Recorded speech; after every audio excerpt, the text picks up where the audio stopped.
Chapitre 10. Le soir du dimanche des Rameaux. Jésus est avec les siens dans la paix du jardin des Oliviers. C'est le soir, un tiède soir de pleine lune. Ils sont assis sur les sièges naturels que sont les talus de l'Oliveraie, exactement les premiers qui se présentent sur cette petite place naturelle que forme une clairière située à l'entrée.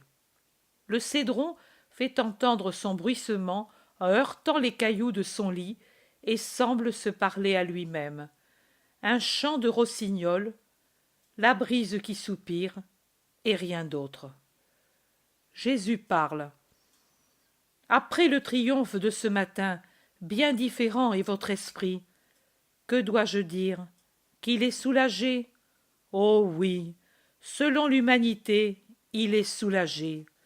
Vous êtes entrés dans la ville, tout tremblant à cause de mes paroles. Il semblait que chacun craignait pour lui-même les sicaires au-delà des murs, prêts à l'assaillir et à le faire prisonnier. En tout homme, il y a un autre homme qui se révèle aux heures les plus graves.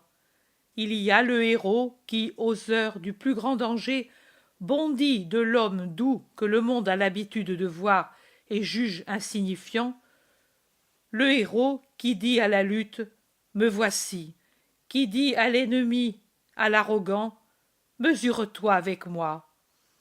Et il y a le saint qui, alors que tous s'enfuient terrorisés devant les tyrans qui veulent des victimes, dit « Prenez-moi en otage et en sacrifice, je paie pour tous ». Et il y a le cynique qui profite personnellement des malheurs de tous et rit sur les corps des victimes. Il y a le traître qui a son courage particulier, celui du mal. Le traître qui est l'amalgame du cynique et du lâche, qui est aussi une catégorie qui se manifeste dans les heures graves, car cyniquement il tire profit d'un malheur, et lâchement il passe au parti le plus fort, osant, pour en tirer profit, affronter le mépris des ennemis et les malédictions de ceux qui l'abandonnent.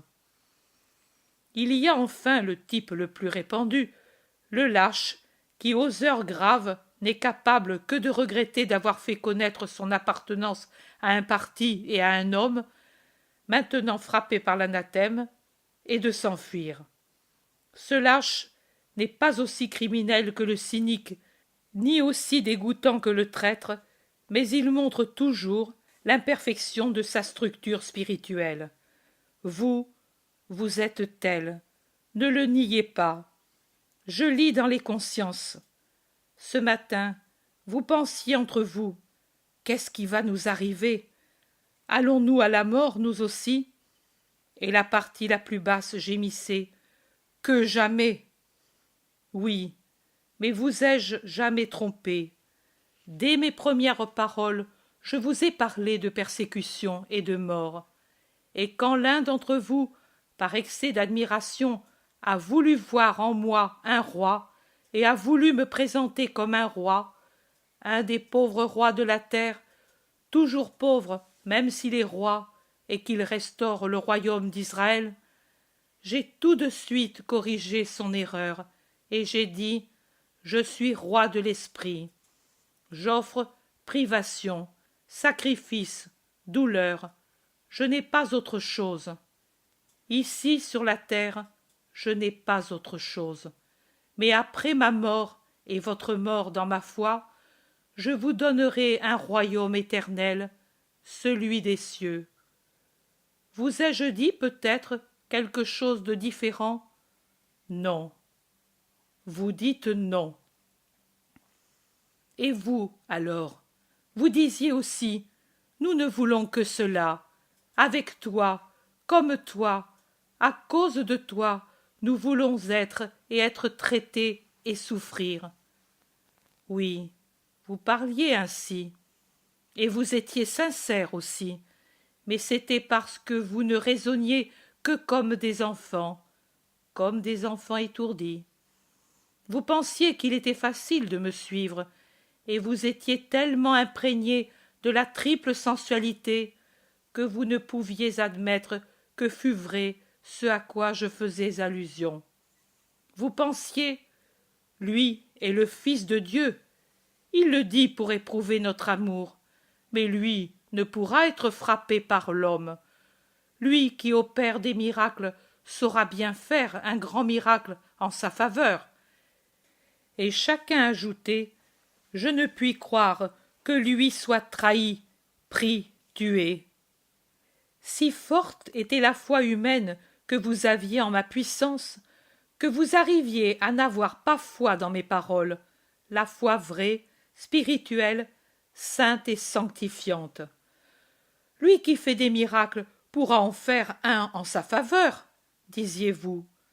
Ce n'est pas un, mais un grand nombre encore que je ferai, et deux seront tels qu'aucune intelligence ne peut y penser. Ils seront tels que seulement ceux qui croient dans le Seigneur pourront les admettre. Tous les autres, dans les siècles des siècles, diront « impossible ». Et même au-delà de la mort, je serai un objet de contradiction pour beaucoup. En une douce matinée de printemps, j'ai annoncé d'une montagne les diverses béatitudes. Il y en a encore une. Bienheureux ceux qui savent croire sans voir. J'ai déjà dit en allant à travers la Palestine, bienheureux ceux qui écoutent la parole de Dieu et qui l'observent. Et encore, bienheureux ceux qui font la volonté de Dieu. Et d'autres, j'en ai dit d'autres, car dans la maison de mon Père, nombreuses sont les joies qui attendent les saints. Mais il y a aussi celle-ci. Ô bienheureux ceux qui croient sans avoir vu avec leurs yeux corporels. Ils seront tellement saints que, étant sur la terre, ils verront déjà Dieu, le Dieu caché dans le mystère d'amour.